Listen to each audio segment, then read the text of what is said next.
महायुतीतील cabinet आणि राज्यमंत्र्यांमधला वाद चव्हाट्यावर सामाजिक न्याय विभागाची बैठक घेण्यापूर्वी माझी परवानगी घ्या, संजय शिरसाट यांचं भाजपच्या माधुरी मिसाळ यांना खरमरीत पत्र।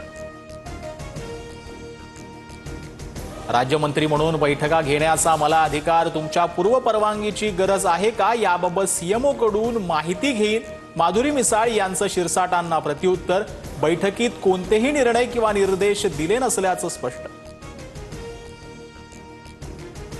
कृषी घोटाळ्याच्या आरोपांवरून धनंजय मुंडेंना क्लीन चिट, पण वाल्मिक कराड प्रकरणावरून मुंडेंचा संबंध आढळल्यास मंत्रिमंडळात पुन्हा संधी देऊ, उपमुख्यमंत्री अजित पवारांचं सूचक विधान।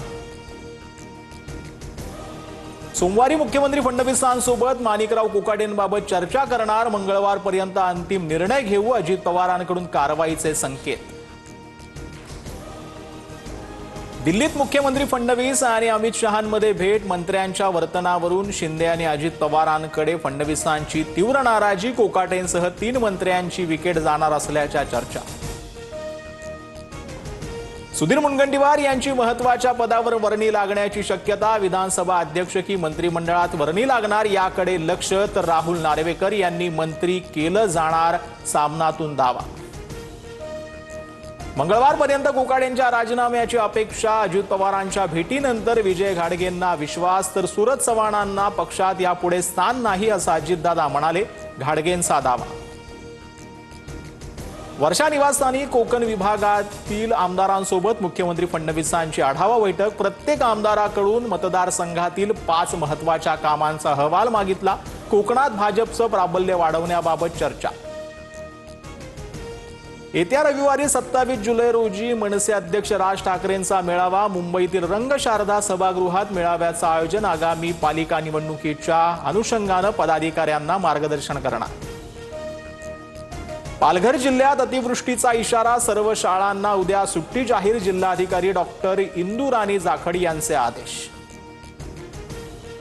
ठाण्यातील जुना कोपरी पूल 8 दिवस बंद राहणार, उद्यापासून 3 ऑगस्ट पर्यंत रेल्वेच्या दोन्ही खांबांवर गर्डर बसवण्याचं काम करण्यासाठी निर्णय, वाहन चालकांना पर्यायी मार्गाचा वापर करण्याचं आवाहन। सरन्यायाधीश पदावरून निवृत्त झाल्यानंतर कुठलंही शासकीय पद स्वीकारणार नाही, भूषण गवई यांचं मोठं विधान, जास्तीत जास्त वेळ दारापूर, अमरावती आणि नागपूरमध्ये घालवणार, गवईंची प्रतिक्रिया।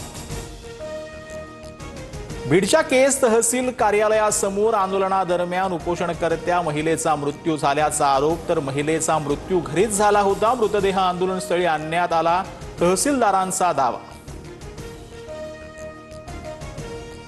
खात्याला मूर्खमंत्री मिळालाय, चोर म्हणत अपक्ष शिंदे समर्थक आमदार शरद सोनावणेंकडून एका मंत्र्यांबाबत अपशब्द, तर आपण अपशब्दाचा उल्लेखच केला नाही, व्हिडिओ समोर येता सोनावणेंचा खुलासा।